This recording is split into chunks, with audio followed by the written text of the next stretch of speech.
Welcome. My name is Malcolm Harris. I'm your host tonight from Friends University, and I think it's particularly appropriate that you're here. We're a Christian liberal arts university. We were founded by Quaker businessmen. We combine the liberating power of the liberal arts with the practicality of the Quakers. Send your students. And it's also particularly appropriate that we picked this night. I don't think that was on purpose, but at least in the Western liturgy, and of course the Eastern liturgy, the Western liturgy, and some of the others don't always agree, this is the feast of St. Cyril of Alexandria. I could make the case that if it weren't for him, we wouldn't know what the liberal arts are, in the West at least. Alexandria was the greatest of the cities of the Roman Empire, named after and founded by Alexander the Great, who punished the people he conquered by making them learn Greek, had the greatest library of the West.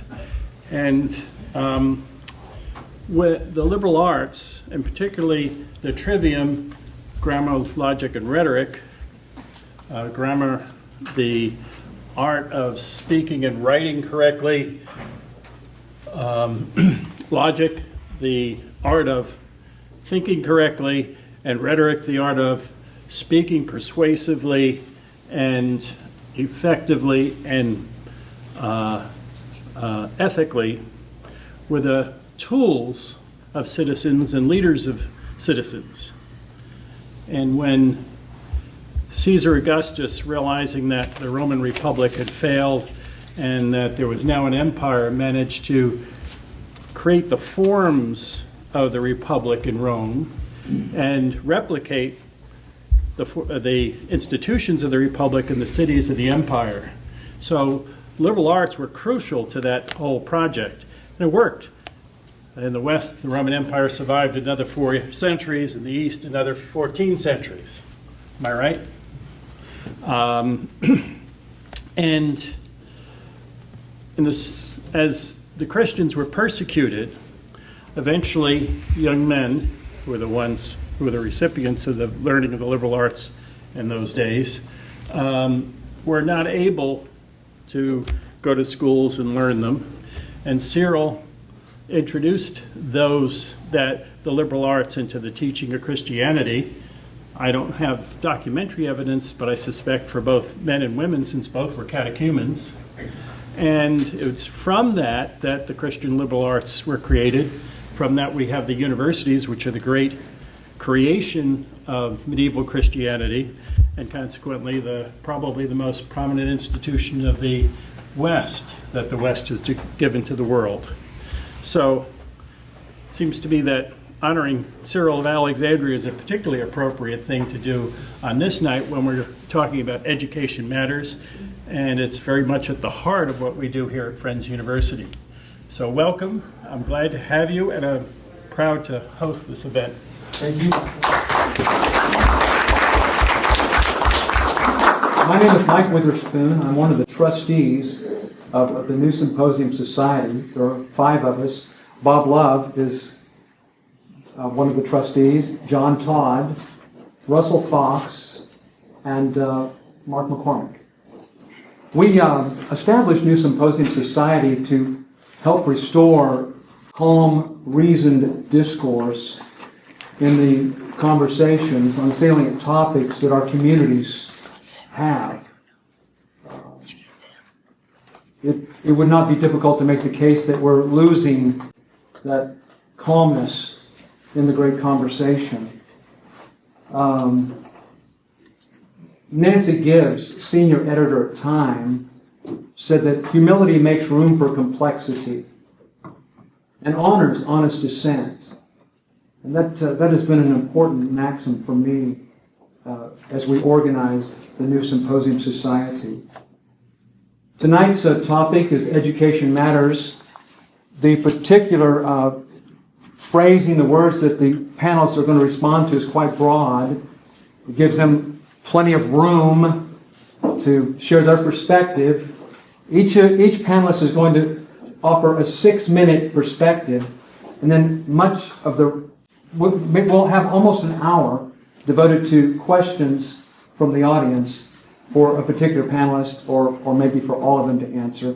And you'll raise your hand, and I'll be glad to recognize you. Education matters. The current milieu is problematic. Education is expensive. There seems to be a growing reluctance to fund the status quo. And frankly, it's a little difficult finding national report cards that offer much positive. So we have a diverse panel here this evening, and that's very important to New Symposium Society, is to bring together a diversity of opinion and have a calm discourse and questions and answers, and we leave with something to think about, all of us. Because humility makes room for complexity, and it honors honest dissent. Walt Chappell, Paul Babich, Delia Shropshire, Lauren Coleman-Tempel, and Dan Snyder are our panelists. Let's let them know that we're awfully glad that they're here this evening.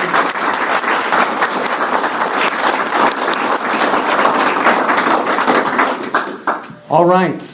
We'll hear from each of you, and then you guys you'll have questions, and they're to be posed for the panelists. Who'd like to go first? I'll do that. Thank you.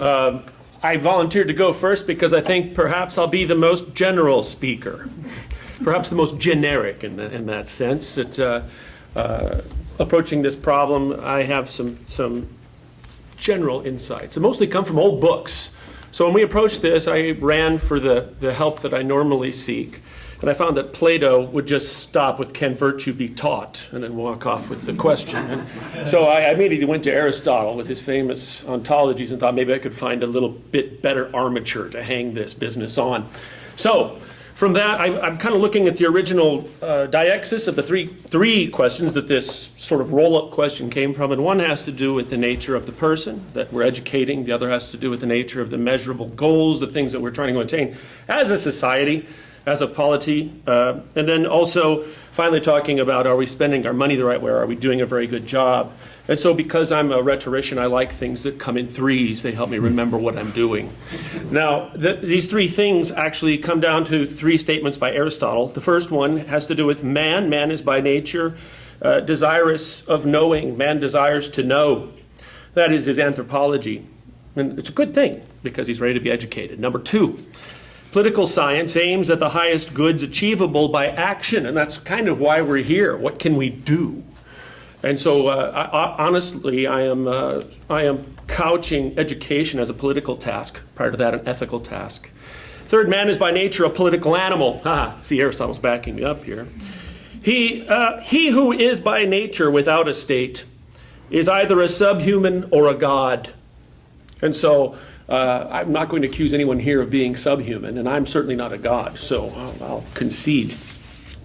All of these questions are also of two valences, and it seems. One is when we talk about education, we're talking about active education, or the acts that come from education, whereby people may benefit, or society may benefit, and we're also talking about speculative education, whereby a human may become more of who they are, or who they should be. In the nature of man, then, in the first question, I'm kind of thinking about Montaigne. If I'm 20 years old and I'm not beautiful, if I'm 30 years old and I'm not strong, if I'm 40 years old and I'm not prosperous, if I'm 50 years old and not wise, then I never shall be. And so it does seem that there is sort of a progression in man, the animal, the creature, the person, that has a point to point, a way to be brought along. I would say, I'll make this statement. My maintenance here tonight is that we are in a state of arrested development, mostly. If I take sort of a scope of my fellow citizens and the people around me, since I'm allowed to do that right here, I'm not actually in government, can't make a law out of it. So there's no harm. If I take a look around and I say, I think we're mostly kind of stuck at that prosperous fixation, and wisdom seems to be in a dearth. We're not really moving that way. I hear it all the time in the State of the Union. When the State of the Union, it doesn't matter who the president is, he will say that we need more scientists and mathematicians. And that may be true. but my shampoo works pretty well, my car goes well, all of these things are fantastic, but life still moves along. I'm still becoming me, and I want to know about that. And I notice all the people who are saying that in the State of the Union are probably humanities majors. I think that this reveals sort of a cynicism in what we expect from education. We're falling a little bit short. The cynicism means that we don't think we can actually get there. We can actually build the thing which comes next, and that is, what is this goal of education? To say it simply, Aristotle again, the goal is happiness. Huh, is that all? Happiness. But I might say, when we look there, what's wrong with us right now, perhaps, is that we don't realize that normative does not precede formative. And so we can't make the person that should be or help grow the person that should be until we know what they're participating in or what they should be. And this is a source of anxiety for us. A future like this, where we just build a lot of particulars and hope they fall down in the right place, becomes quickly unmanageable. And you can see that in the systems that grow from things like this. I would say, I'll make a maintenance. My first maintenance concerning the person is that we are in a state of arrested development as a people, as a polity. And my second maintenance is that we suffer from an issue of confidence when it comes to our educational goals, because we cannot actually all agree on the thing whence we come. Now, that thing that we're coming from, I think we can call in the broadest sense civilitatis, or the state of being in civility that we all enjoy and benefit from. And it's a thing that's worth preserving and augmenting. We look at that and we need to understand, I would say, that the government provides peace, the natural man provides family and connections and extension. And what we're looking at in civility or civilitas is that we have a nest, if you will, a nest that has been feathered over the ages. It's a nest built of words and memory, which is peculiar to the animal man. That's what we do, and other things don't. So our nests are built of these kinds of things, which is why education is needed to bring this forth. I think we could discuss, what is literacy? What do we need to understand our civility of today and how it should go forward? And in this context, I would consider the student a seed rather than a suite of abilities that need to be somehow cultivated. So when we think of a forest that we would like to grow, we would start with seeds. We wouldn't start envisioning branches. So, civilitatis, a nest. And finally, when we talk about funding, or we get very practical, and we say, what should we do? What do we need? Well, we do know that we need more money. We understand that because that happens constantly. I have yet to hear someone come up and say, the economics of scale and efficiency have gone to such a point that we're asking you to make our budget smaller this year because we've finally done it.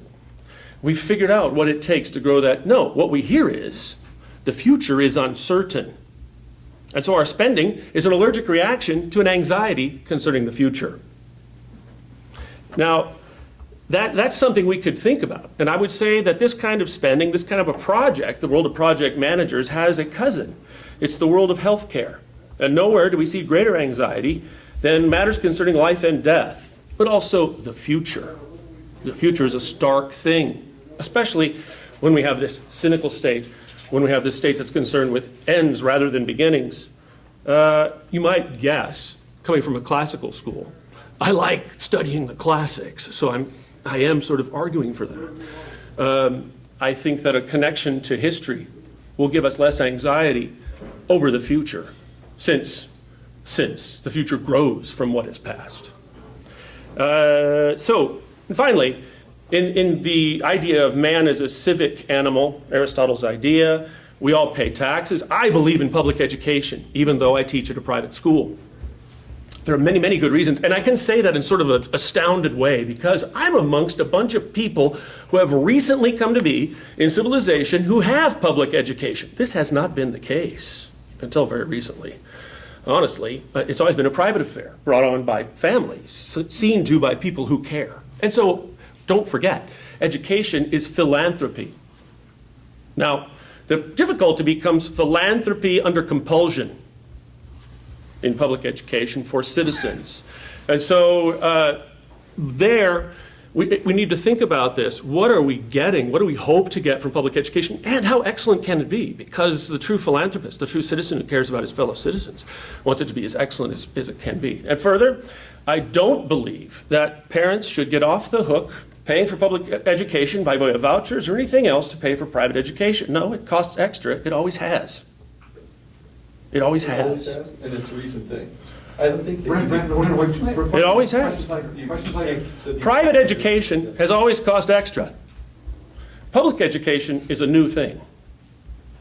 And so here's the problem. Sure, it's an argumentative point. I'm making propositions here.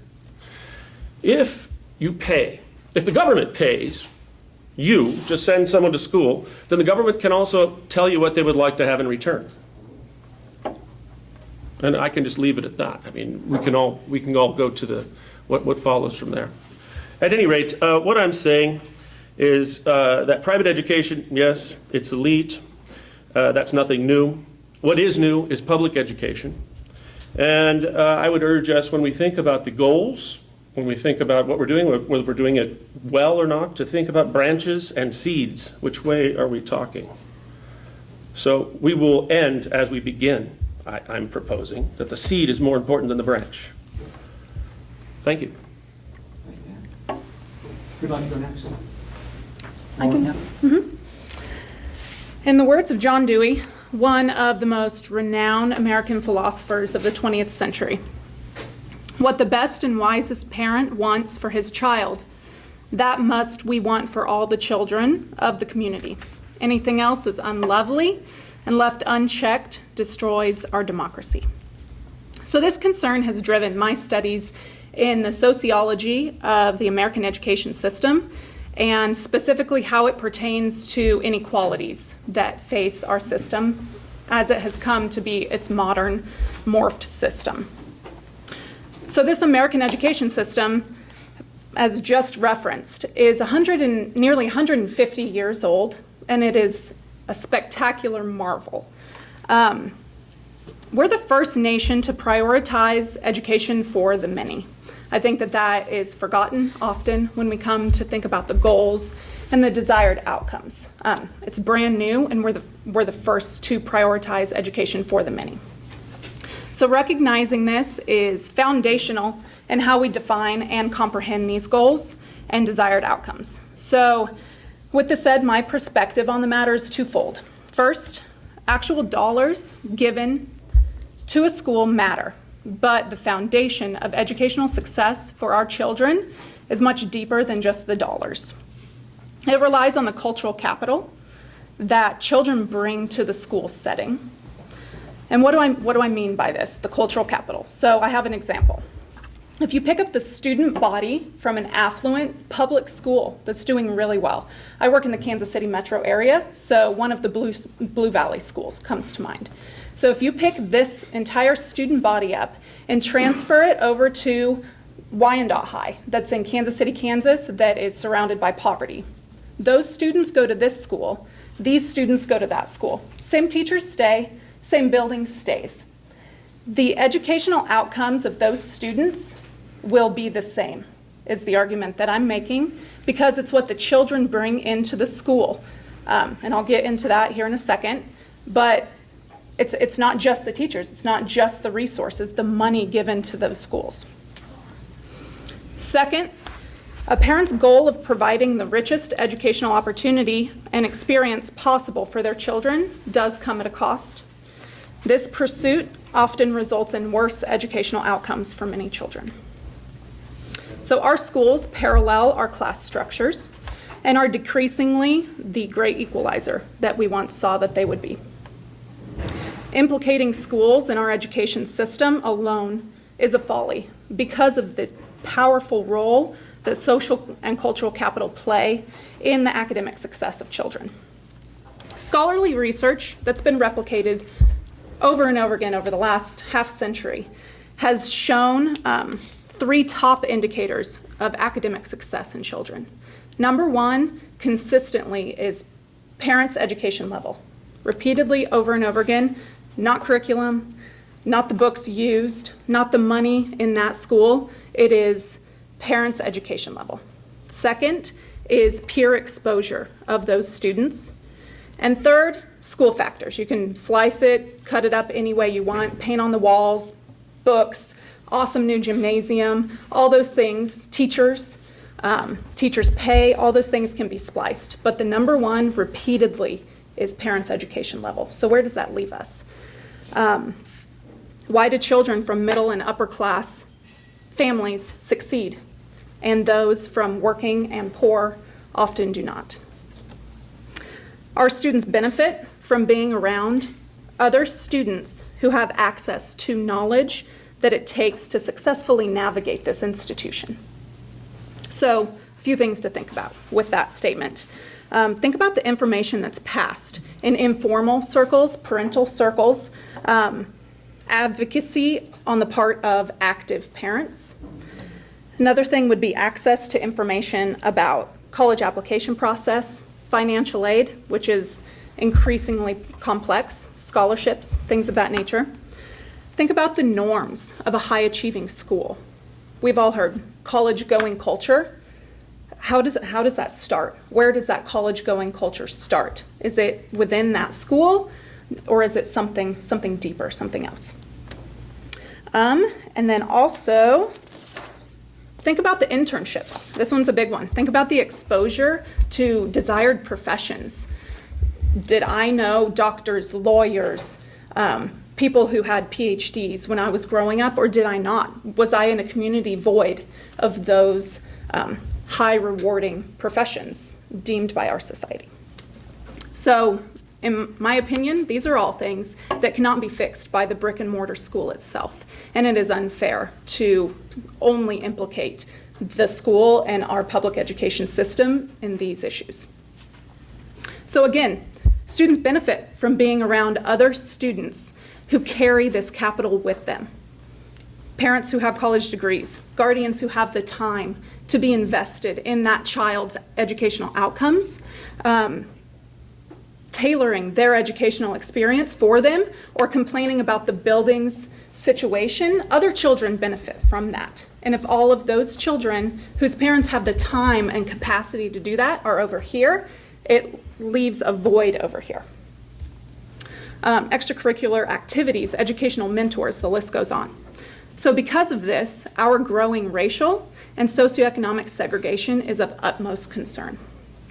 So to conclude, it is our responsibility as a society to work to more evenly disperse this important capital, and it is an impossible task when parents only look out for the educational success and interests of their own children.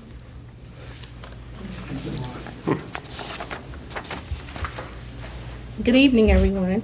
Thank you all for coming out and your love for supporting education, to our esteemed panelists and to Mike Witherspoon for the invitation. I do want to make a correction in my bio. In addition to my bio, I do have 2 degrees from French University, so it's awesome to be here.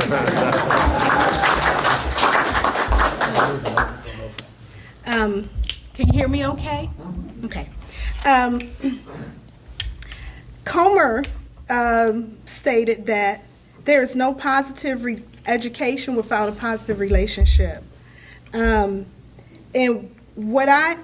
my foundation is looking for a paradigm shift from looking directly at curriculum, but looking at the environment in the student and what each student needs. So we know that the nation cries out for a solution for the plight of education in our society. And we know that the books and articles and discussions and debates about our system in these United States, we talk about the national dropout rate, the number of minority males in the criminal justice system, suicide rates, unemployment, substance abuse, and the achievement gap. These are all cries for action to help resolve issues that cause failures within the educational system and ultimately the demise of some students as effective and contributing participants in our society and benefactors of the American dream. Whatever the reason may be, we need to look at uncovering some of the root causes of these problems and stop putting Band-Aids on cancer. We need to look to find a solution, realizing that sometimes these issues are beyond the scope of school. However, resolutions regarding education will have a positive impact on the home. There's an African proverb that says that the demise of the nation begins in the homes of its people. And so if we have a breakdown in education and learning and a breakdown in families, eventually that will be a national breakdown. So where does this disconnect actually begin, and what can be done to reverse it? Especially for those who are not receiving quality education. That's the overarching question. And so first and foremost, schools are and should be representations of society. Consequently, they must be diverse and address the needs of all learners. Innovative leaders of schools need to familiarize themselves with literature and best practices that address the various ethnic, economic, social, political, and cultural groups in the school to meet their individual needs while still holding set unwavering standards of excellence for all. So as we move in the educational system from NCLB, No Child Left Behind, test focus, to ESSA, student focus, that's a start. But if cultural needs are not addressed, then the pendulum will continue to swing back and forth while some students remain unsuccessful. Because culture is an important aspect of human growth, development, and cognition, students and families need the ability to match the educational setting with the needs of their student. According to Wynne, culture is one of the greatest environmental variables. Interestingly enough, the demographics of schools, teaching staff across the country make for a more daunting situation. Only 2% of teachers nationwide are African American males, while Euro-American teachers are 87%, and 77% of Euro-American teachers are female. As a result, for some students, there is a cultural clash and a disconnect. Yet Dr. Ruby Payne states that the only way to move from one class to another is through education. Unfortunately, the students that need education the most seem to be placed at odds with the educational environment to which they are placed. Furthermore, if the focus is solely on curriculum and accountability, many instructional leaders will lose focus on social issues that plague schools and that must be addressed for academic success to be achieved. Innovative leaders address the whole child, all children.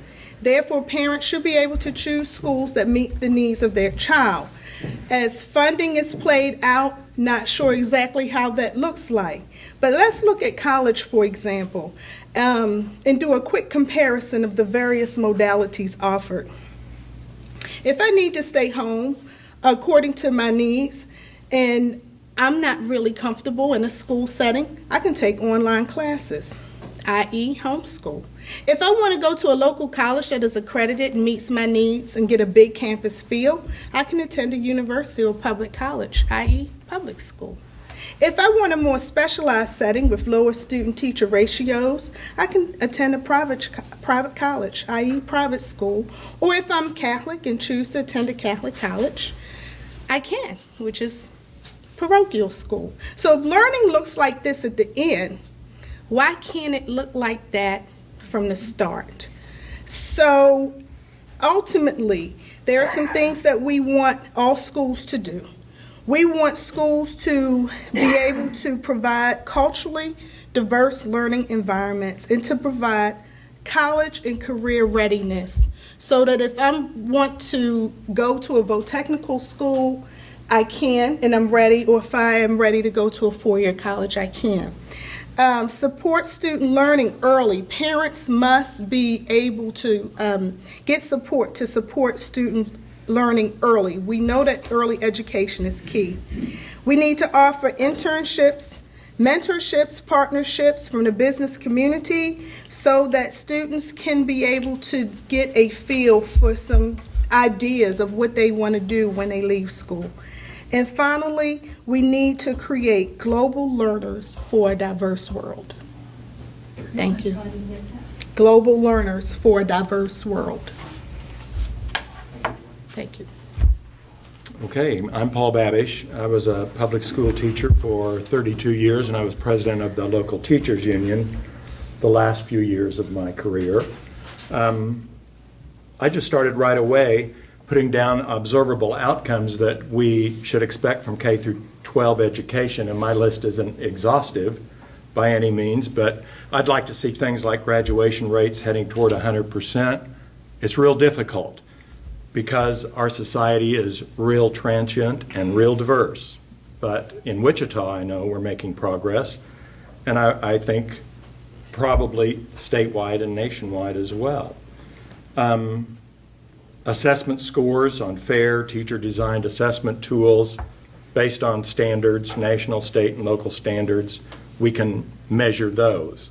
But it's difficult to come up with unbiased assessments that take into account different learning styles and different socioeconomic groups that some of our speakers have already mentioned. Rates of placement for post-secondary education training and employment can be measured, and I think we do pretty well in this regard. Community colleges and technical schools have really come to be extremely important in this measurement. And of course, grade levels of reading, writing, and math skills need to be measured at each grade. And for some reason, we seem to do that fairly well the first few grades that kids are in, but as life becomes more complicated and the kids become older, it's more difficult to get what we expect in reading, writing, and math measurements. And there's a lot of different phenomena at work here. We should be able to measure improved critical thinking skills. I hope we can measure how kids learn to learn, because they're going to need to learn their whole lives, and how they learn to change, because their whole lives they're going to be changing too. It's going to be rare for a student to be in the same career his or her whole lifetime. I hope we could measure softer skills. I'm not sure if we can. Things like teamwork, empathy, civic engagement, those kind of things that we should expect as a result of our education system. On the responsibilities side, in my opinion, the state has a constitutional obligation to supply adequate and equitable funding for public education. These public funds are for public schools. Kansas isn't doing very well in that regard. All you have to do is listen to the Kansas Supreme Court the last few years. And it seems as of late, the state's been trying to dodge this responsibility, and it's starting to show in some of our observable outcomes. Students have to bring something to the school too. They should come to school every day with a proper attitude about education, with a proper self-discipline and behavior so that all can learn. But that's hard in a diverse, transient society. The home has a responsibility as well. It needs to be a place that encourages education. Adults at home should read with students, talk about school with the students, but it's difficult, especially among lower socioeconomic groups. And it seems to me our public schools, private schools as well, try to reach out to lower socioeconomic groups to bring them along, but it's difficult work to do.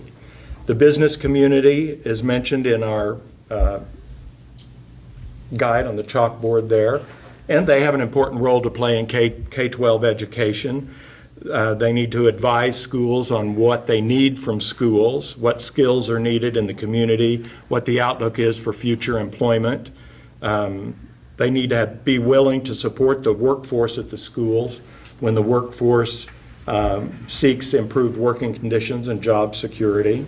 They need to support capital projects at the schools when they're necessary. That involves paying taxes, state and local, that pay for our public schools. My perspective at the teachers union was that our business community in Wichita and our local Chamber of Commerce do a pretty good job of that. The Kansas State Chamber of Commerce and Industry is woefully lacking, though, in that regard. We have a lot of non-government agencies in our community that have a responsibility and do great work. The YMCA, Boys and Girls Clubs, Child Start, Rise Up for Youth are just 4 groups I know of that are having a positive effect. United Way of the Plains has a couple of real great programs started in the West High feeder system, one called Be There, promoting attendance, and another called Read to Succeed, where volunteers spend 30 minutes a week with 3rd graders listening to them read and helping them. So I think our community is very supportive of all kinds of education, public and private, and they should be thanked. And of course, professional educators have a critical role in meeting our outcomes and a critical responsibility. They should be well educated in their particular discipline and well trained in the art and science of teaching. And those that aren't adept at the art and science of teaching needed to be guided into a different profession. Fortunately, the vast majority of teachers in Wichita and the Kansas public school systems are quite adept at the art and science of teaching. Unfortunately, the teaching isn't the only thing that affects what a kid learns at school. Our professionals should be duly certified by the state. They must be willing to change their methodology when necessary. They should be able to engage students in the educational process. And the profession should reflect the diversity of the student body, and we just don't do that well. It's been very difficult, but we're trying. To do all these important things, our professionals must be properly respected and compensated. And in the last few years in Kansas, the state's demanded much of our educators in training and changing the aspects of their profession, and not much improvement in respect or compensation. And this has resulted in a teacher shortage in many school districts. When one looks at all these responsibilities that our schools have, the cultural and socioeconomic diversity of our student population that our schools work with, our changing societal norms, the digital revolution, the lack of proper support by our state of late, the job of our schools is daunting. But despite all that, there are some successes, and there's a lot to improve as well. And I'm sure we'll discuss here tonight ways to improve our schools. But a couple of things are clear to me. The state of Kansas has an obligation to adequately and equitably fund the public schools, and that the public funds are for public schools. Thank you. First of all, I want to thank all of you for coming out tonight. This is an important subject, isn't it? And every one of us in this room definitely don't necessarily have the answers, but we know we have to look for some change. I think that every one of us has seen the pendulum swing from the one-room schoolhouse, the mom and dad taking care of the classical instruction at home, to a group of farmers getting together and funding that little schoolhouse and putting a teacher in there. My grandmothers, by the way, both of them were teachers in those kind of school settings. And when they fired up that wood stove or coal put in that burner in the morning, that was their job before the kids got into the building, and they swept up after the kids left. And so that pendulum is still swinging from the involvement of the parents in small settings of K-8 or 1st through 8 or 1st through 6th, very intimate, very close quarters, to a very large bureaucracy.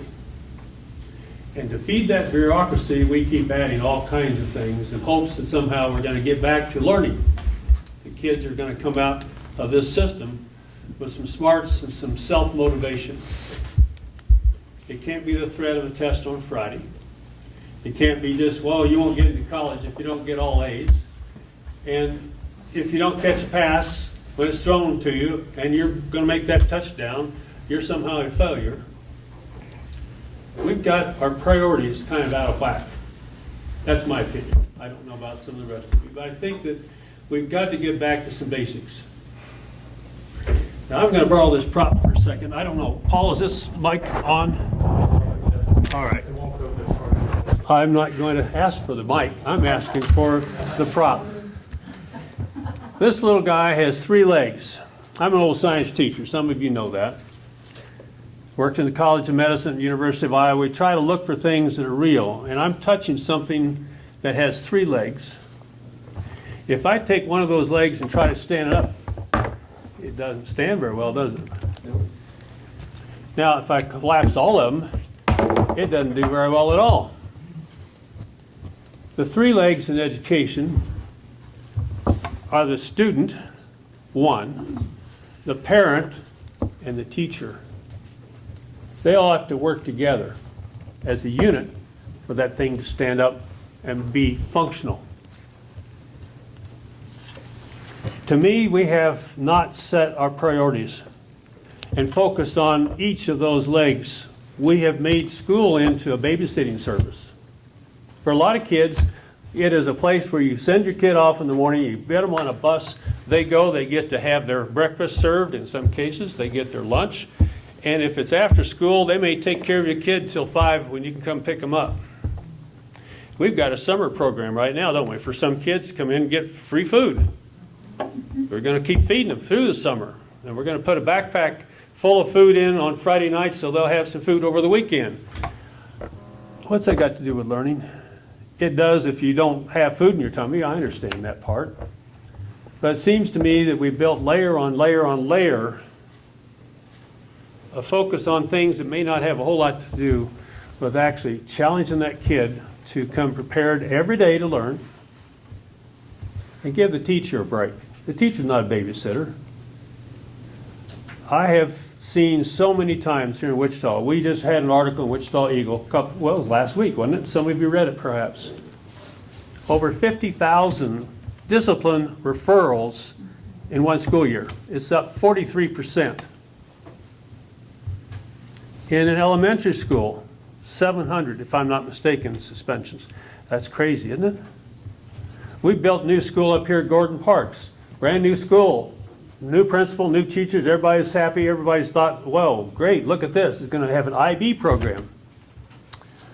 Doggone it, can't get the kids to learn. Their scores are down the tubes, teachers are upset, parents don't seem to care, they don't come in. Hey, one of those legs just fell off, the parents, where were the parents? Why they send their kids to school not ready to learn? We can't expect the teachers to be miracle workers, can we? They're trained to teach the subject we gave them an opportunity to teach. If we don't send the kids ready with paper and pencil and an idea they're going to keep their mouth shut when they're supposed to, and they're going to not just push over the kid next to them paper and all the other books on the floor to make a nuisance of themselves, we have not given ourselves a chance for those teachers to be successful, no matter how much more money we put into the system. Now, some of you guys know I'm a money guy. I follow money. I've been doing it for all my life. For some reason, you learn that on the farm. My dad was an ag teacher. My mom checked every little penny that came out of the family budget. Paul knew her. And she and Dad were both teachers here in Wichita. So I kind of picked up that little trend of thinking, my God, how much is enough? How much do we spend on education to get the results we want? We've doubled since 1998 the amount of money in Kansas that we're spending to educate the same number of kids. We've gone from $3 billion to $6.4 billion. In Wichita, I just checked the figures today. For career and tech ed, $9 million out of a budget of $650 million.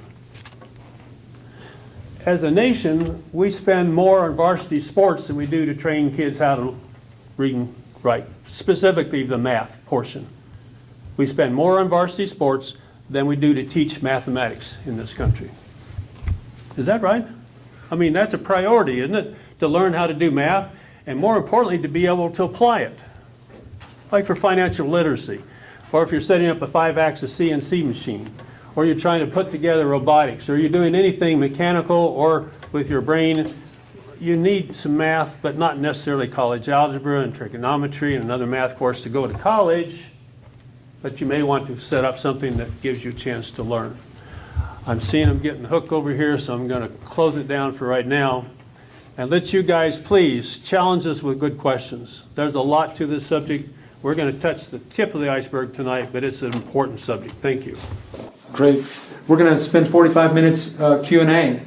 Who has the first question and for whom? Sir?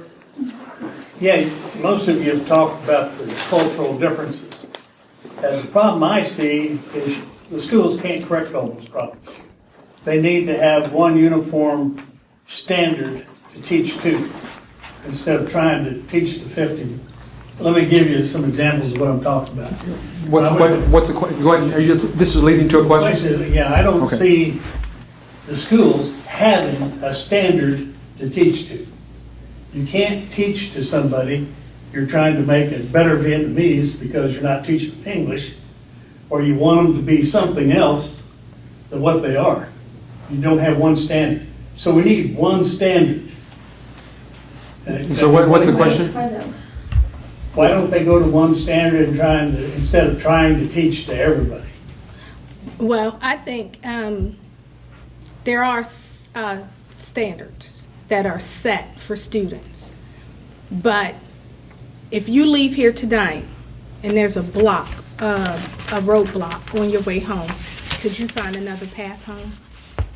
Yeah, I can. Okay, so I think that the goal, though, is the same, to get home.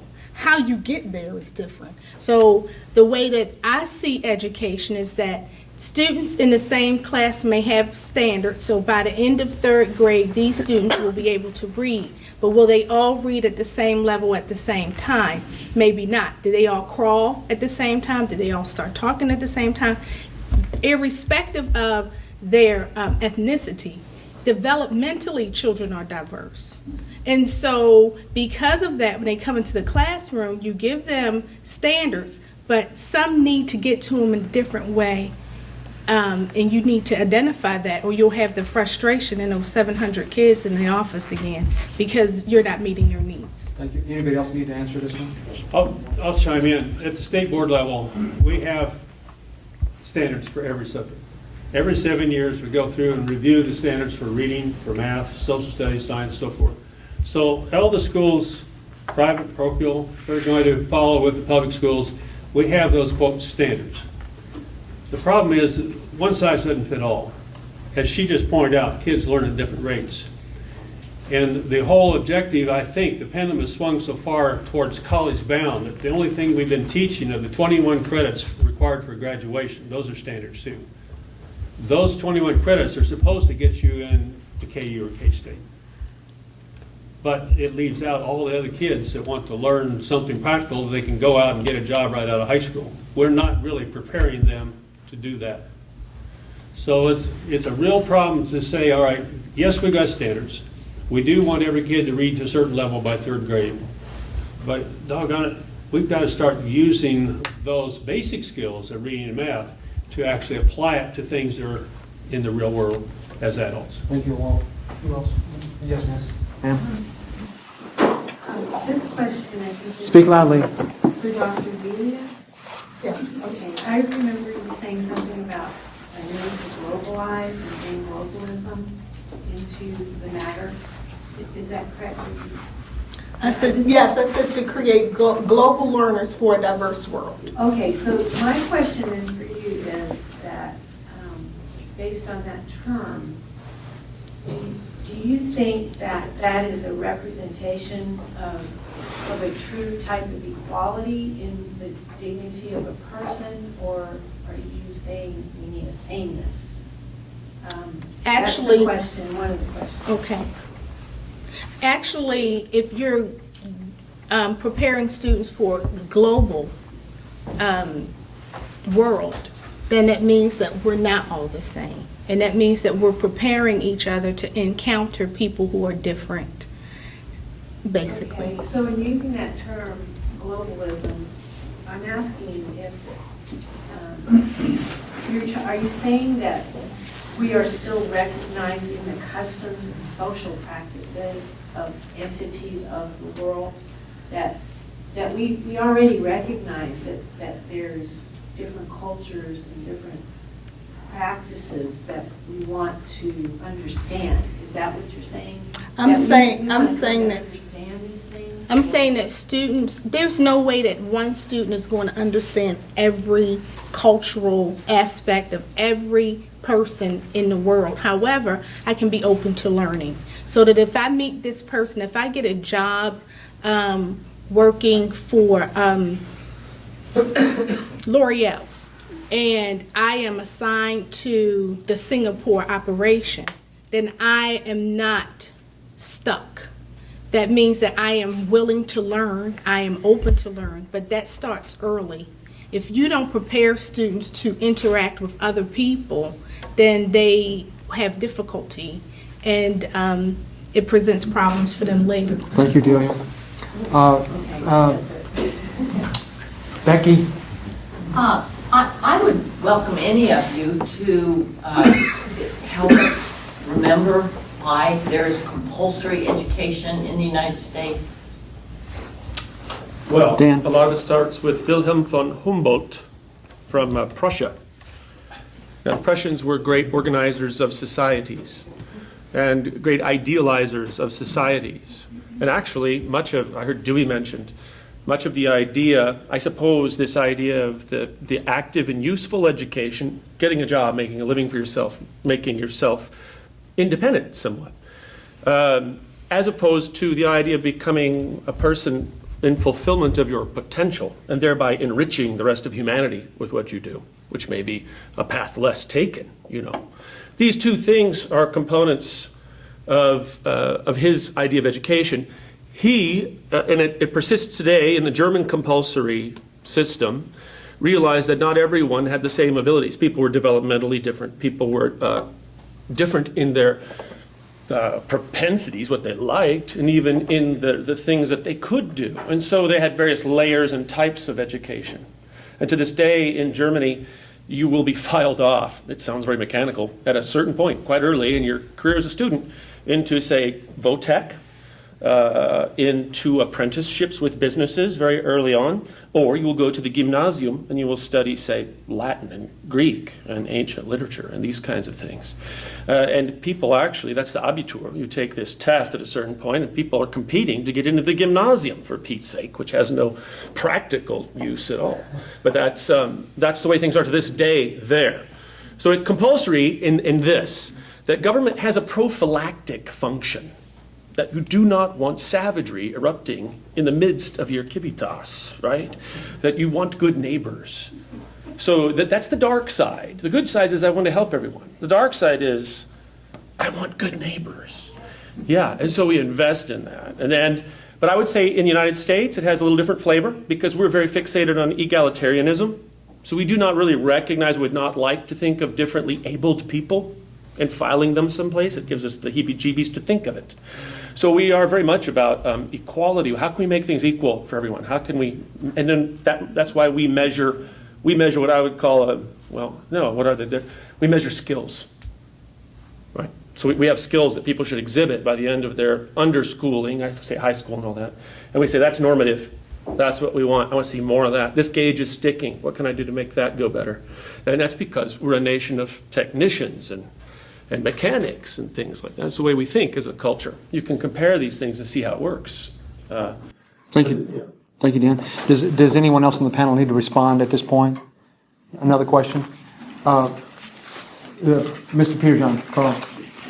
Well, I'd like to get an understanding. Two of the speakers up here, one gave the impression that the schools have a significant amount of money, it's grown significantly, and then another one said we have an unconstitutional system that we haven't met the adequate and equal provisions that are in the state constitution. I called up the Kansas Constitution online. Article 6, Section 6 says the legislature shall make suitable provision for finance of the educational interests of the state. Didn't see adequate or equitable anywhere in there. Courts, maybe they found it somewhere else, but my question to the panel, and I'd like to throw it out to everyone there, how much would we need for suitable, and I'll take both either the state amount or state, federal, and local combined, or if you would do adequate and equitable, how much money do you need for adequate and equitable? Or give me a range. I'd be interested in the dollar amount, please, from your entire panel. Thank you. I can't give you a dollar amount because I don't remember it, but the state legislature had that same question 3 or 4 times. And they commissioned professionals to come in and study. One was Augenblick and Myers, perhaps you remember that term. And they came up with a figure, and the legislature didn't want to accept it because it was a lot. And so they commissioned another study which came up with a very similar figure. So the legislature dismissed that and did their own study and came up with pretty much the same figure. I don't know what it was, it's a long time ago. But stuff's expensive. 10 years ago to today, I mean, yeah, things went up a whole lot in that amount of time. And it costs money to do the things that we want to do. And right now we're all talking about health care like it doesn't cost anything. It costs a whole gob of money, and so does school. And it's filled with people who make a living at it, and you can't pay them nothing. So the studies have been done. The figure's out there, Carl. I'm sorry I don't have it for you, but it's been done, and the legislature just doesn't want to face the facts. It's expensive, and it's going up. Everything is. Anybody else? Brent, you're next. Anybody else want to answer this? Walt? I'll take a crack at it. There isn't an answer. I mean, we've asked the question many times, how much is enough? And no one knows. Because this system just keeps growing. In the case that was just brought up, Paul recalls Augenblick and Myers. That was in 2004. I wrote 2 briefs. One was the amicus brief in the Montoya case, and the other was a brief in the Gannon case just recently. And both of them were amicus. I'm just trying to say to the Supreme Court, there's another way to look at this. It's not how much more money can you spend, but how well do you spend what you got. Yep. There's a difference in how you phrase the question, isn't there? So when you look at Augenblick and Myers, they did 3 interviews. They didn't do a cost study. They did 3 interviews of superintendents in 3 locations around the state of Kansas, brought the soups in and say, how much more would you like? It's kind of like taking kids into a candy store. Okay, how many bags do you want before you leave this candy store? And sure enough, they came up with a figure. Now, we've all been hearing about base state aid. Well, it hadn't gone up. You must be cheating kids. Base state aid of $3,800, $4,600, $44,060, which is in the current bill. All those are numbers just kind of pulled out of the air. They're not reasonably calculated. We don't know how they arrived at that figure. But the fact is, the formula that was before in 92 and the formula they're continuing to carry on in Senate Bill 19 is a bill and a formula based upon weights.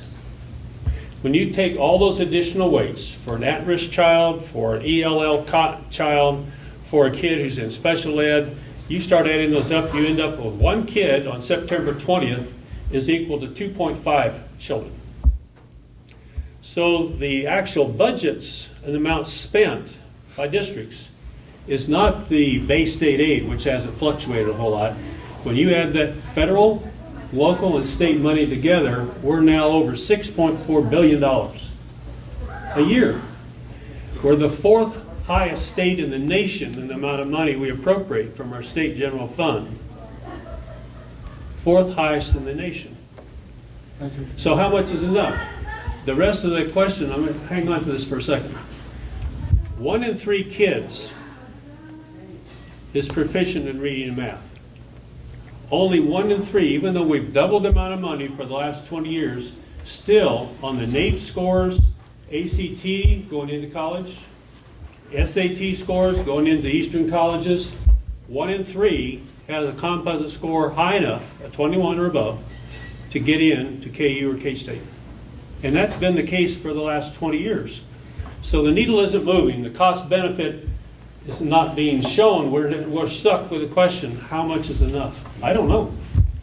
Brent, your question? Yeah, well, I did my master's project on educational funding and student achievement in Kansas Public Schools. And I did a thorough literature review of all different factors in student achievement.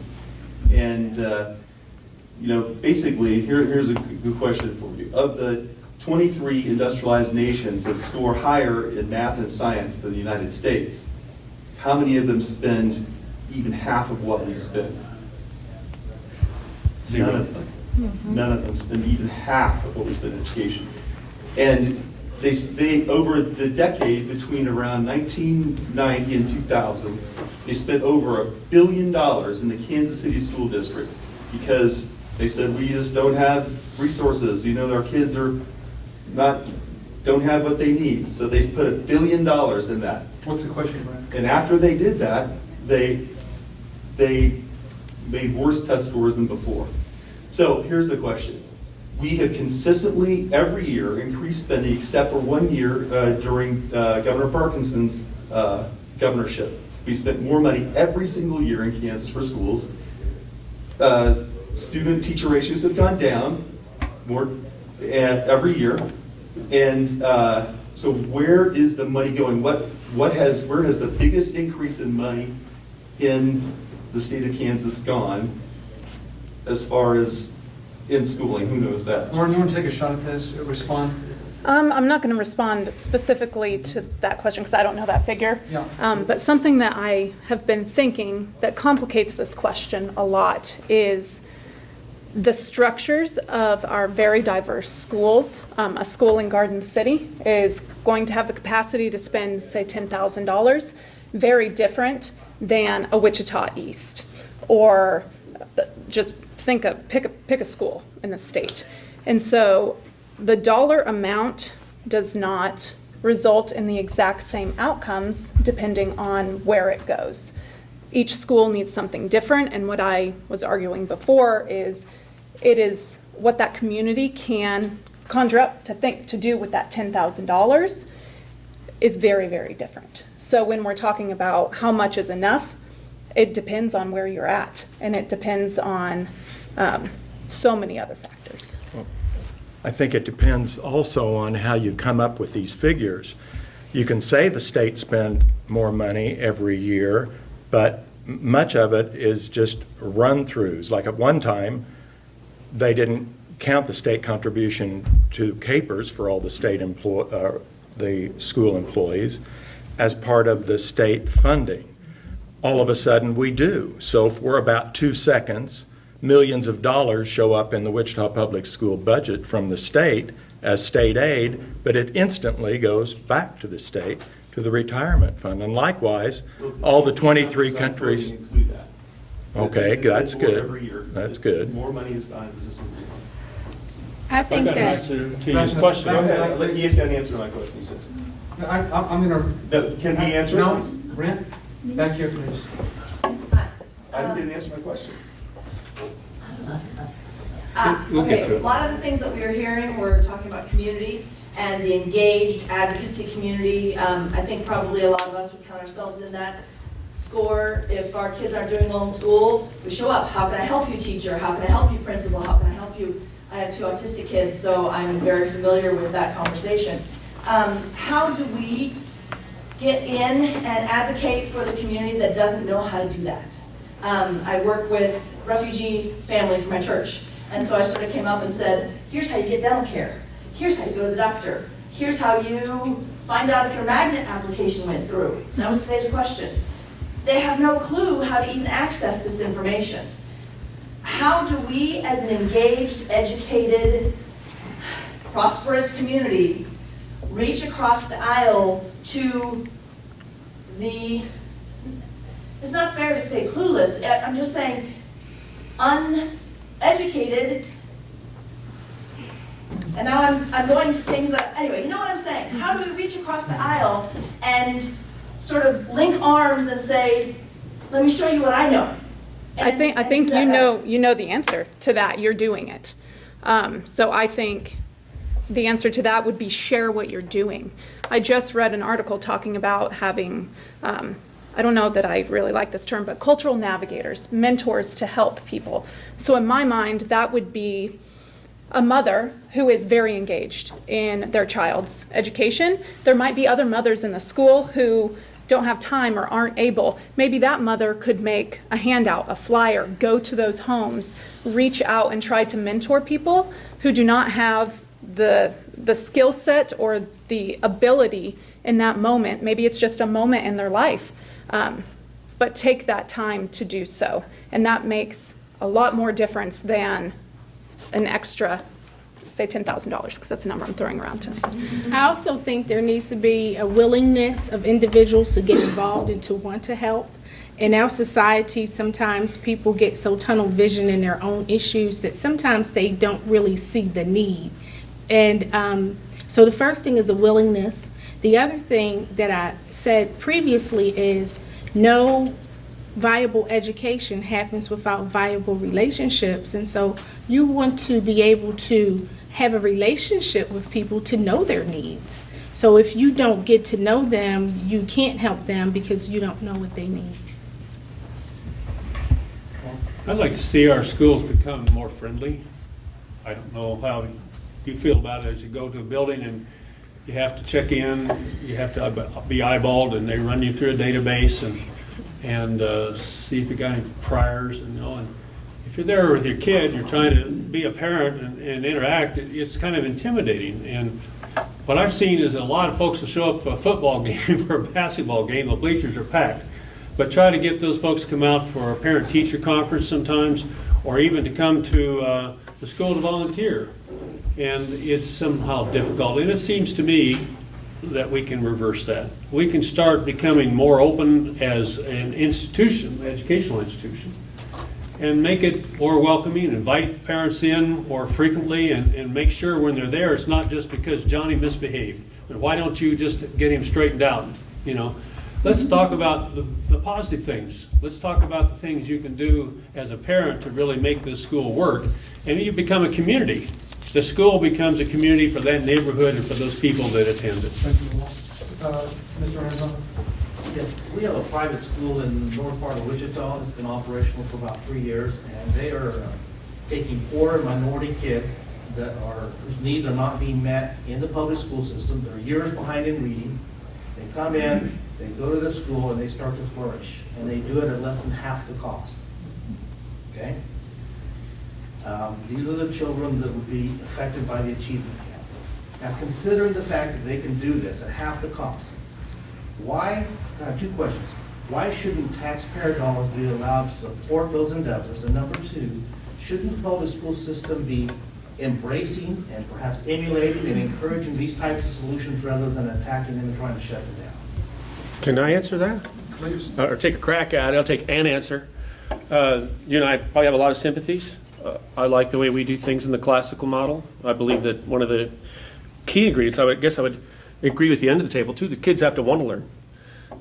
And this is the secret sauce. You have to find that. But as far as money goes. But the same kids wanted to learn in the public schools. Well, they want to learn now. Yes. And now they are. So a discussion on curriculum would come from this. But apropos your other question concerning money, and there's been a lot of that talk. So we're building the flames higher. I don't know what we're cooking yet, but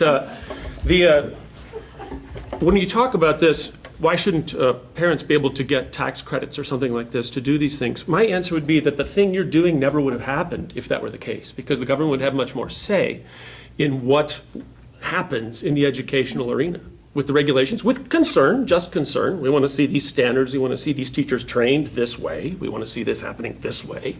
But you see, the speculative end of educational theory will never thrive that way, because that is that anxiety-based culture, which has to answer to constituents, which has to this, which has to this, which has to this. And so it can't happen. That would be my answer, whether you like that one. It could happen with leadership. Yeah. Can I speak to that?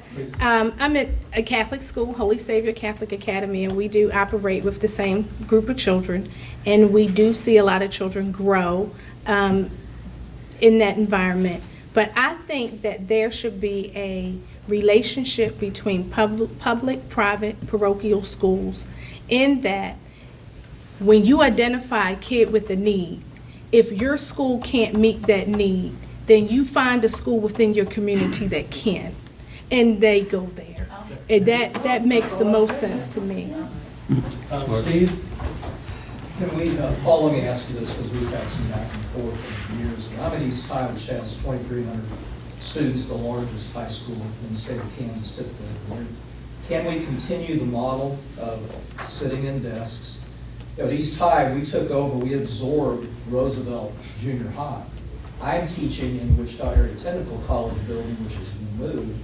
We have plenty of classrooms. One thing that I've seen is that special education, the SOL, and the wide liberal offerings that we have caused some classrooms to have 7 children or 8. We used to have 2,300 at East High alone back in the 1960s, I'm told. Can we continue the model of come on in, sort of the cattle drive, put 30 in a seat? Can we individualize education based on the way we're doing things today? And I'm just asking you, what have you thought about over the years to change that model? Are you asking anyone? I'm asking Paul to start with him on the spot. You're welcome. Well, that is a spot, because I don't mind that model. That's what I did as a student, and that's what I taught as a teacher. So, you know, my immediate answer would be, well, yeah, why wouldn't it be something we could continue? But I would guess that the way things change so fast that we will have to change. And I think to that point, I mean, your point that East High used to have not near as many classrooms, and some now have 7 and so forth, that it looks like we are changing it quite a bit.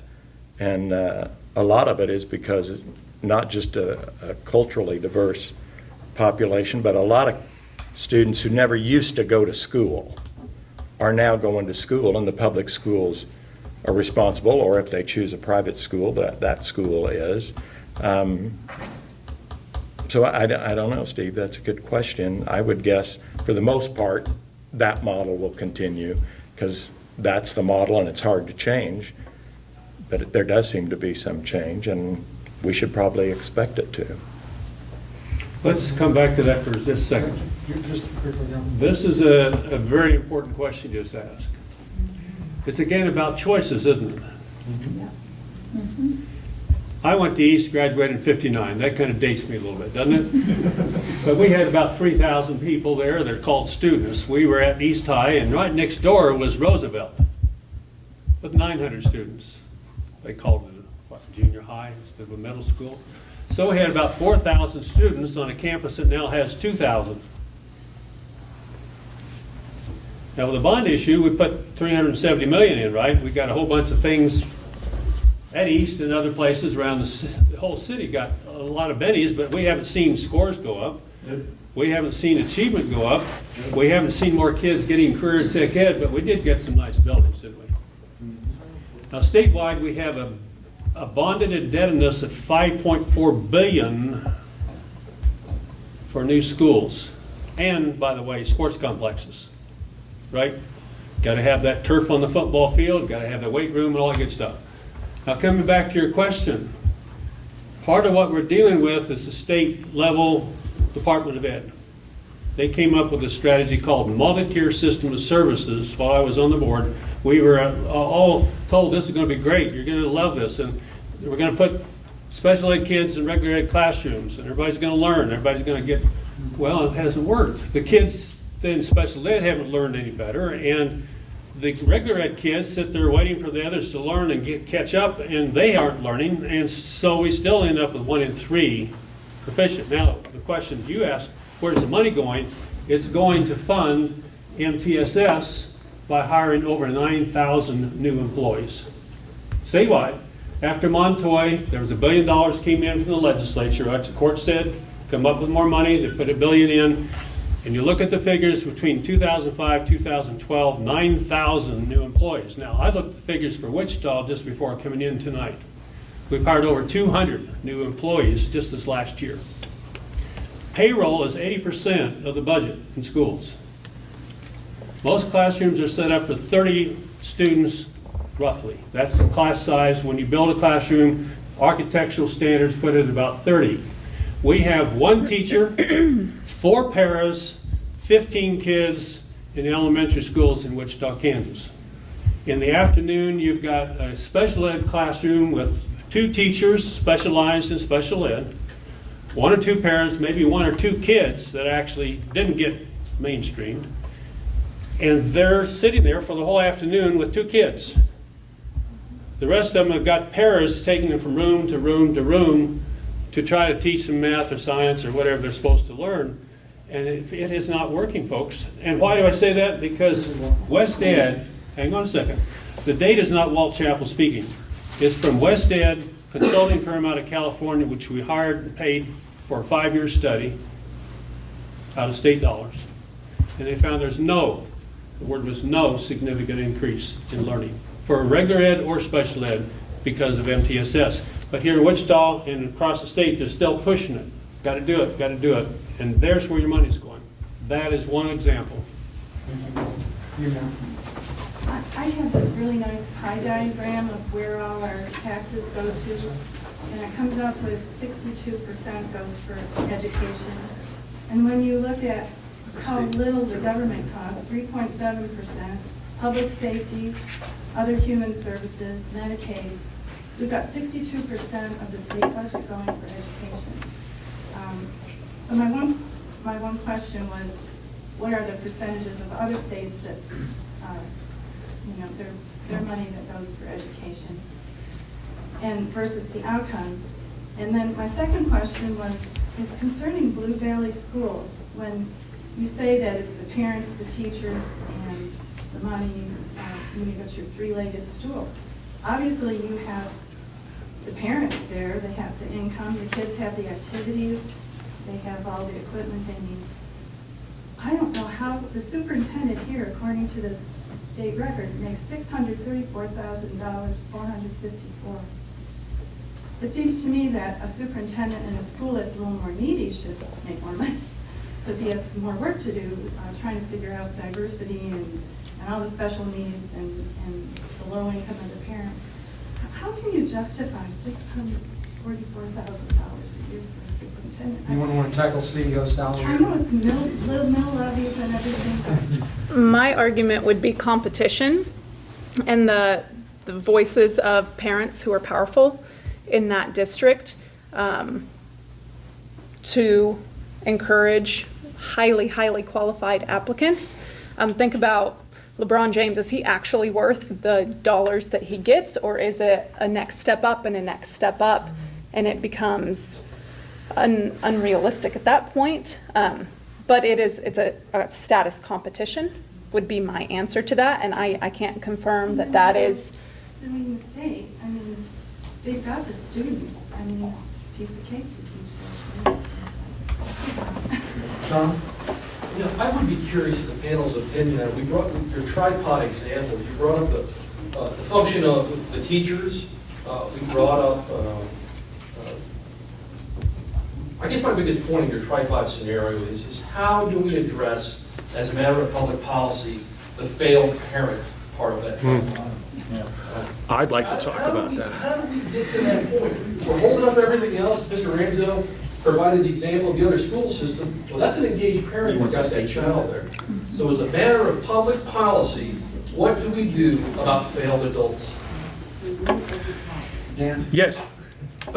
This is another source of our anxiety. Since we don't have a formative model to describe a normative student, that used to be the family. And it's a touchy subject. Yes, we can call the disintegration of a family diversity, but that is a pathology actually in the body politic. That is a social problem. I could borrow Aristotle. It's not me saying it. Aristotle said it. Don't look at me. He said that the nature of man comes from his family, and that it is a system of friendships that describes politics. Now, when the ancients talked about politics, they didn't mean parties and primaries and pie flinging and all of this. They meant social connection.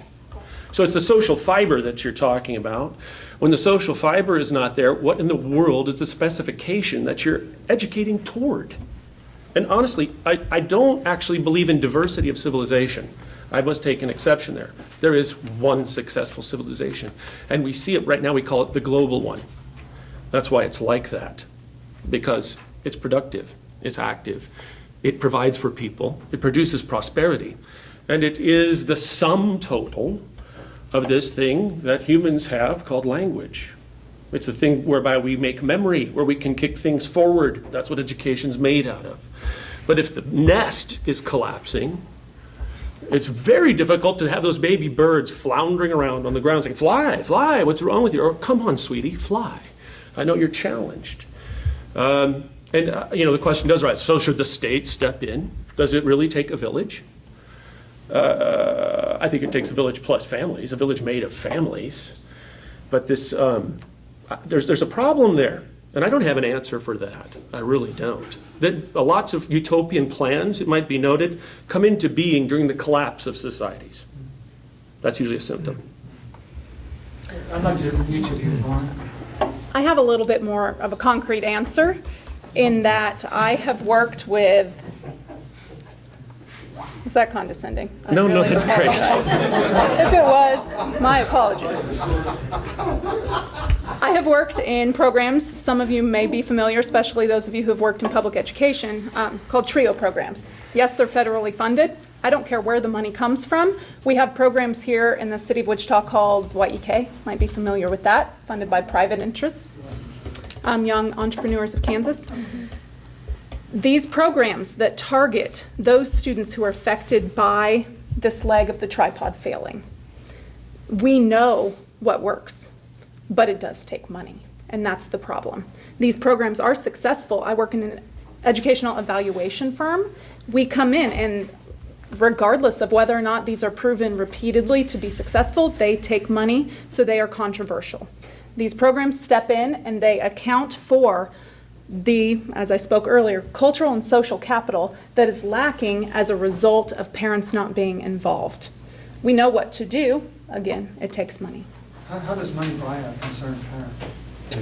It doesn't entirely fill that void at all, but it does take steps towards getting that child to whatever post-high school successful path that is. I think that the responsibility does not have to fall on government, and it shouldn't. It should fall on every caring individual who belongs to an organization or to a church or to any entity that cares about other people. We know that we have struggling single parents, regardless of whatever caused them to be in that situation. We know we have grandparents raising children. We know we have split families. We know we have blended families. We know we have parents who have to work from sunup to sundown just to keep a roof over their children's heads. So we have to know that there are things that we can do. So I'm a member of the Wichita Links. We have a program called the African American Male Empowerment Institute. We just helped 14 young men go to school this fall from high school, with the top male taking a check of $27,000 to go to school. Organizations can help families, can help students. You have the Y. We have, at Holy Savior, we have cooking classes for parents on the go. We have opportunities for parents to come in and muffins for moms and donuts for dads and goodies for grandparents. Whatever it takes to help build that community in that village. We are so separated and isolated, and then we say, but it's your fault for not being there. Are we welcoming them in? Are we making it open? Are we helping them to overcome some of their own discouragement with the educational system? Remember, this doesn't just start today. This is ongoing. One thing, are we educating the kids not to do that to their kids? Right. That's the ones we have. That's right. I do Absolutely. have a final question. Kurt, what do you have? I think Mr. Babich had asked or stated about the responsibility of the state to use the court's definition of adequate and equitable. I guess I would change the question to ask, should it be the responsibility of the state? I mean, that's not just you, maybe Dana or some others. You've got a question that has a constitutional answer, and it's in the Constitution to Article 6. It to provide I'm asking, suitable. should it be? Well, it is Philosophically. because it is passed by the people of the state of Kansas. I think that was what, 63? Yeah. Whatever. It's not the federal. The other article in that State. section 6 is Article 6, Section 1, which gives the legislature the full control to reorganize or organize, if you will, schools and the educational system. And in not doing so, we have about 800 million a year of savings that have been identified by 3 separate commissions, plus a 4th one that was held this last 2015 session, a joint commission between Senate and House. 800 million by reorganizing school district boundaries and doing some other things. We can put that money back into the classroom. We don't have to keep suing the legislature for more. Because that particular section of the Constitution does not clearly state, they focused in the court cases on 6 instead of 1. And if you look at both of them, they complement each other, and if you leave it to the legislature, they have the responsibility not only to fund, but also to go ahead and make sure that the kids are learning. And that part has not been enforced by the court. Anybody want to respond to that philosophically? Yes, what was the word? Equitable? Suitable? Suitable and equitable? I think Constitution just says suitable. suitable or adequate. I think it's a legislature that decides that amongst themselves by a quorum, right? We have sort of, that's how that works. Otherwise, what you have is an equivocation, a term that doesn't have a qualifier, that just dangles. Anyone could say it's anything. What is adequate, right? A solid gold room or a shack or a, oh no, I'm sure there are a coterie of experts who will disambiguate the term for a price. But the way we understand it in the United States with our system of government is we elect legislatures who decide amongst themselves what is equitable, what is adequate. They agree or they disagree, but that's been the time-honored, dare I say it, tradition of democracy in the United States. But that's prior to the sort of the certified expert era that we live in now, who can magically come up with. Kurt, what do you want to say? I emphasized the wrong word. I asked, should it be responsible? Should it be there? You know, in the old days when people understood quite easily what legislatures did, it's fine to put language like that. But these days, equivocal, unqualified terms are dangerous in public documents. And that's because we're different people. John, what do you have? Should the money follow the students or the kids so they can have choice of where they go to school? Lauren? We just did a project in the Kansas City metro area. We surveyed, interviewed over 350 families to better understand the process of choice. Earlier, we mentioned the failing Kansas City Public Schools. So choice has been a huge issue in that area now. What we found was many people who chose to stay, many people aren't making a choice at all. That choice is whether or not that location of a school is close to their home and whether or not it's safe. So the playing grounds to make that choice depend on what that person brings into the equation. We're making different choices. Do you have an answer? Malcolm, and then we have a last question. No, Something else? Can I ask a question? Yes, sir. Okay. You mentioned Dewey saying that education is important to democracy. Our founders founded a republic, and is a republic possible without having elementary and high school education grounding us in Western tradition and the liberal arts, where we learn civility and the art of being part of a polis or a city or a government or a society? I'm sorry, I didn't hear the question. Is it possible? Is it possible for a republic to exist if you don't have an education system giving people, training people to live civilly? It's that chicken and egg thing. Inequality. That's definitely one of the functions of education. But I'd like to come back to that question of how to get the parents involved and the students. I have a theory I'd like to share with you and see if you think of it. It seems to me, like I said at the start, that schools are not a babysitting service. I think we might agree on that. So it is, I think, incumbent upon the student to come prepared every day, and the parent to make sure the kid is prepared, that their mental attitude when they walk in the building is, I'm here to learn, teacher's going to teach me something, I want to learn it. But the other part of that equation is that the curriculum is in fact relevant. They were not boring the hell out of these kids when they sit there for 90 minutes as kindergartners and try to sit there and learn something, because we're going to, it says right in my little Common Core book, I've got to teach them 90 minutes and I can't take them out for recess. Or I got to sit them down for 90 minutes of math, just because it says right here, I better do that or I'm in bad trouble. We have a responsibility, I think, as adults to make sure that every kid has a chance to excel at their own rate and really get excited about learning. When they do, like we talked about earlier, those lights light up like this. I've been a teacher all my life. I just get so excited when you see that kid catch on to what's going on. We bore the heck out of them. Many times they drop out. 20% of our students never make it to graduation. In the areas of the low income, white, black and Hispanic males, it's more like 30-40%. That's not right.